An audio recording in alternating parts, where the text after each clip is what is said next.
Hello friends, welcome to विज्ञान तक। Friends, यह NCERT 11th के बायोलॉजी का फुल कोर्स चल रहा है और आज मैं अध्याय 1 का प्रश्न उत्तर कराऊंगा। फ्रेंड्स, मैंने इसके पहले पार्ट में 1 से लेकर 6 तक क्वेश्चन आंसर करा दिया है। यह इस वीडियो का दूसरा पार्ट है जिसमें मैं आपको 7 से लेकर 11 तक कंप्लीट क्वेश्चन आंसर कराऊंगा और इसका PDF कंप्लीट एक्सप्लेनेशन के बाद आपको विज्ञान तक नामक टेलीग्राम चैनल पर मिल जाएगा। तो आपको क्या करना है, टेलीग्राम जाकर के सर्च करना है, टेलीग्राम पे जाकर के सर्च करना है विज्ञान तक और उसको ज्वाइन कर लेना है। साथ ही आपको डिस्क्रिप्शन में लिंक भी मिल जाएगा, आप वहां से भी ज्वाइन कर सकते हैं। तो चलिए अब बिना किसी देरी के आज के वीडियो को शुरू करते हैं। क्वेश्चन है, आप वर्गीय संवर्ग का सही क्रम पहचान सकते हैं? तो आपको पहचानना है सही क्रम। तो पहला है जाति गण, नहीं जाति के बाद गण नहीं आता, ये गलती हो गया। जाति के बाद क्या आता है? वंश आता है और इसमें क्या है, पहले ही वंश आ गया, ये भी गलत हो गया। अब इसमें है जाति और वंश, यानी ये वाला सही है, तो यहाँ पे आपका सी सही हो जाता है। 8वां क्वेश्चन है, जाति शब्द के सभी मानवीय वर्तमान कालिक अर्थों को एकत्र कीजिए। क्या आप अपने शिक्षक से उच्च कोटि के पौधों, प्राणियों तथा बैक्टीरियों की स्पीशीज का अर्थ जानने के लिए चर्चा कर सकते हैं? अब देखिए उत्तर हम लोग जानते हैं। उत्तर क्या है?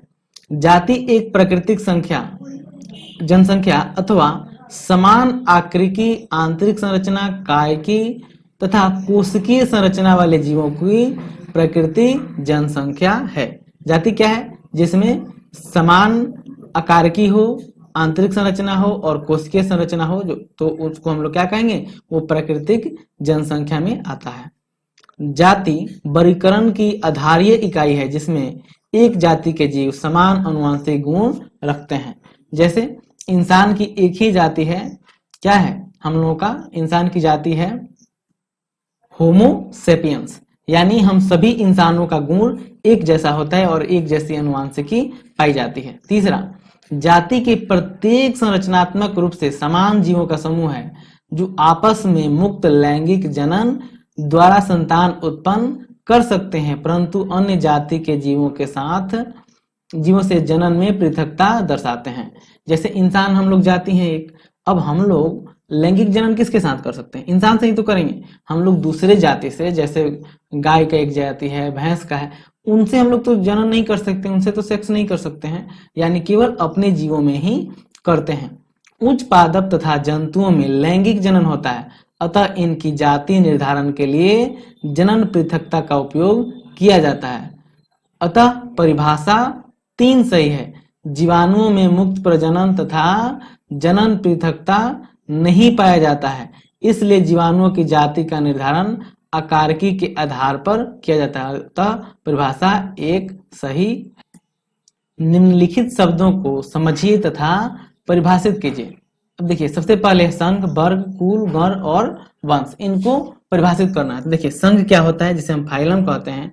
समान गुणों वाले वर्गों को एक संघ में रखा जाता है, जैसे मत्स्य, उभयचर, सरीसृप, पक्षी तथा स्तनधारी जंतुओं को एक ही संघ का डेटा में रखा गया है। क्यों रखा गया है? क्योंकि इन सभी जंतुओं में रीढ़ की हड्डी पाई जाती है। पौधों में समान गुण वाले वर्गों को एक डिवीजन में वर्गीकृत किया जाता है।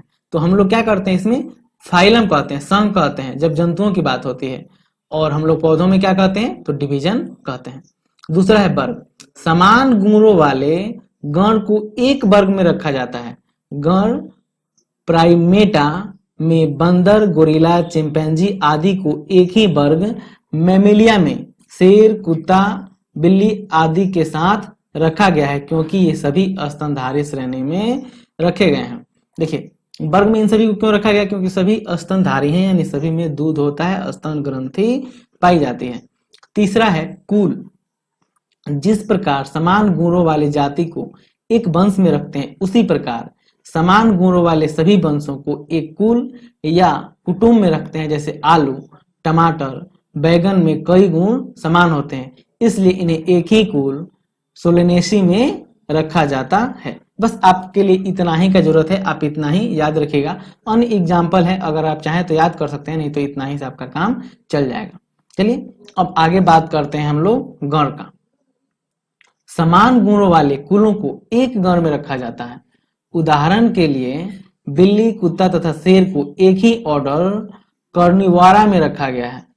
पौधों में कॉन्वोलुनेसी तथा सोलेनेसी कुटुंब को एक गण पॉलीमोनियल्स में पुष्पीय गुणों के आधार पर रखा गया है।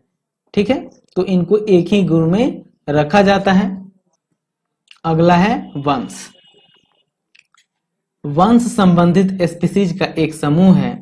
वर्गीकरण में वंश का बहुत महत्वपूर्ण है। द्विपद नाम पद्धति, ये द्विनाम पद्धति होना चाहिए या द्विपद भी कहते हैं। तो द्विपद नाम पद्धति के अनुसार किसी भी स्पीसीज को तब तक कोई नाम नहीं दिया जा सकता जब तक वह कि किसी वंश के साथ न हो। क्यों? क्योंकि उसमें वंश का नाम और जाति का नाम एक ही साथ दिया जाता है। जैसे होमो सेपियंस, होमो हो जाता है वंश का नाम और सेपियंस होता है जाति का नाम। वैसे ही आम के लिए क्या होता है? मेंजिफेरा इंडिका, तो मेंजिफेरा हो जाता है वंश का नाम और इंडिका हो जाता है जाति का नाम। इसमें भी आपको इतना ही याद रखना है, इससे ज्यादा की जरूरत नहीं है। अब क्वेश्चन नंबर हम लोग 10 देखते हैं कि जीव के वर्गीकरण तथा पहचान में कुंजी किस प्रकार सहायक है। उत्तर देखते हैं। कुंजी एक ऐसी विधि है जिसके द्वारा विभिन्न वर्गों में स्थित प्रत्येक प्रकार के जीवों की पहचान की जा सकती है। वैज्ञानिक जीवों की पहचान उनके गुणों के आधार पर बनाई गई कुंजी से करते हैं। कुंजी पौधों तथा जंतुओं के समान तथा असमान गुणों के आधार पर बनाई जाती है। तो कुंजी क्या है? जिसके आधार पे हम वर्गीकरण किए गए जीवों की पहचान कर सकते हैं। और यह किसके आधार पर बनाई जाती है? तो समान तथा असमान गुणों के आधार पर कुंजी बनाई जाती है। वर्ग की कुंजी दो विपरीत लक्षणों पर आधारित होती है। इसमें से एक को स्वीकार किया जाता है जबकि दूसरे को अस्वीकृत कर दिया जाता है। कुल, वंश तथा जाति के लिए अलग अलग कुंजी का उपयोग किया जाता है। चलिए अब अगला क्वेश्चन देखते हैं। लास्ट क्वेश्चन है, पौधों तथा प्राणियों के उचित उदाहरण देते हुए वर्ग की पदानुक्रम का चित्रण कीजिए। देखिए हमें पहले क्या करना है, तो उचित उदाहरण देते हुए वर्ग की पदानुक्रम का चित्रण करना है। चलिए करते हैं। उत्तर, वर्गीकरण एकल सोपान प्रक्रम नहीं है, बल्कि इनमें पदानुक्रम सोपान होते हैं जिनमें प्रत्येक सोपान पद अथवा वर्ग को प्रदर्शित करते हैं। चूंकि समवर्ग समस्त वर्ग की व्यवस्था है, इसलिए इसे वर्ग की समवर्ग कहते हैं।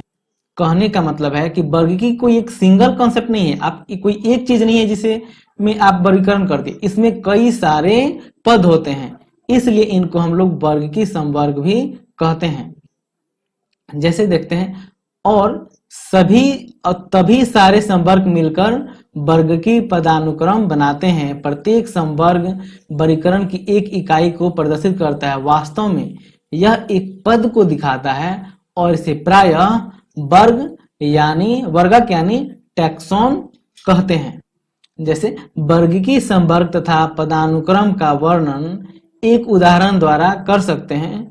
कीट जीवों के एक वर्ग को दिखाता है जिसमें एक समान गुण जैसे 3 जोड़ी संधिपाद यानी टांगे होती हैं। इनका अर्थ है कि कीट स्वीकारनीय सुस्पष्ट जीव है जिसका वर्गीकरण किया जा सकता है, इसलिए इसे पद अथवा संवर्ग का दर्जा दिया गया है।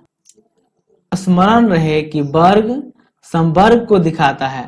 प्रत्येक पद अथवा वर्गक वास्तव में वर्गीकरण की एक इकाई को बताता है। ये वर्ग की वर्ग संवर्ग सुस्पष्ट जैविक है, न कि केवल आकारिक समूह। चलिए हम लोग यहाँ पे देख लेते हैं पदानुक्रम को। सबसे पहले आता है क्या? जगत, जिसे हम किंगडम कहते हैं। और उसके बाद ये होता है संघ यानी फाइलम या भाग यानी डिवीजन। अब संघ किस में होता है? तो ये होता है जंतुओं में। और फाइलम किस में होता है? ये होता है पादपों में। ठीक है, तो आप याद रखिएगा। जगत के बाद जो होता है संघ किसके लिए यूज करते हैं हम लोग? जंतु के लिए। और भाग यूज करते हैं यानी डिवीजन हम लोग पादपों के लिए। उसके नीचे वाला क्या है? वर्ग। वर्ग के बाद गण यानी जिसे हम ऑर्डर कहते हैं। उसके बाद आता है कुल यानी फैमिली। उसके बाद आता है वंश यानी जीनस। और सबसे नीचे आता है जाति। यानी ये वास्तव में एक क्रम में चलता है। चलिए अब हम ये लोग एक एग्जाम्पल ले लेते हैं। जैसे यहाँ पे हम मनुष्य तथा आम का वर्गीय पदानुक्रम के वर्गीकरण निम्न प्रकार है, इसके बारे में आपको बताते हैं। जैसे यहाँ पे हम सबसे पहले मनुष्य की बात करते हैं, ठीक है। तो मनुष्य किस जगत का है? तो मनुष्य किस जगत का है? ये है किसका? एनिमिलिया जगत का, ठीक है। और किस संघ का है? तो ये है कार्डेटा, क्योंकि इन हमलों में पृष्ठ रज्जु पाई जाती है। उसके बाद हम लोग आते हैं मेमेलिया में, यानी मनुष्य किस में आता है? मेमेलिया, वर्ग मेमेलिया में आता है। गण कौन सा है? तो ये प्राइमेटा है। कुल कौन सा है? तो होमोनिडी है। वंश होमो है और जाति सेपियंस है। इस तरह इसका नाम हो गया होमो सेपियंस। ये जाति यहाँ पे केवल सेपियंस होगी, लेकिन चूंकि एक जाति को जब भी दिखाया जाता है किसी जीव को, तो उसमें वंश का नाम और जाति दोनों रहता है द्विनाम पत्ति में, इसलिए यह होमो सेपियंस हो गया। वैसे ही हम लोग अब आम का करते हैं। तो आम का पदानुक्रम देखते हैं। आम किस में का है? किस किंगडम का है? तो ये है प्लांटी किंगडम का। डिवीजन कौन सा है? तो ये है एंजियोस्पर्मी है। फिर वर्ग किस में का है? तो ये है डाइकोटिलिनिडी का है। और जो इसका गण है वो सेपिडेल्स का है। उसके बाद इसका जो कुल है वो एनार्काडेसी का है। वंश मेंजिफेरा है और जाति इंडिका है। इस तरह इसका नाम हो गया मेंजिफेरा इंडिका, क्योंकि पहले हम लोग वंश का नाम लिखते हैं फिर जाति का नाम लिखते हैं, तो ये हो जाएगा मेंजिफेरा इंडिका। इसके साथ ही यह लेसन 1 का टोटल क्वेश्चन आंसर समाप्त हो गया है। इसके बाद मैं लेसन 2 का क्वेश्चन आंसर कराऊंगा। यह वीडियो आपको कैसा लगा है कमेंट करके जरूर बताइएगा। अच्छा लगा है लाइक कीजिएगा, खराब लगा है डिसलाइक कीजिएगा। यह वीडियो देखने के लिए आपका बहुत बहुत धन्यवाद।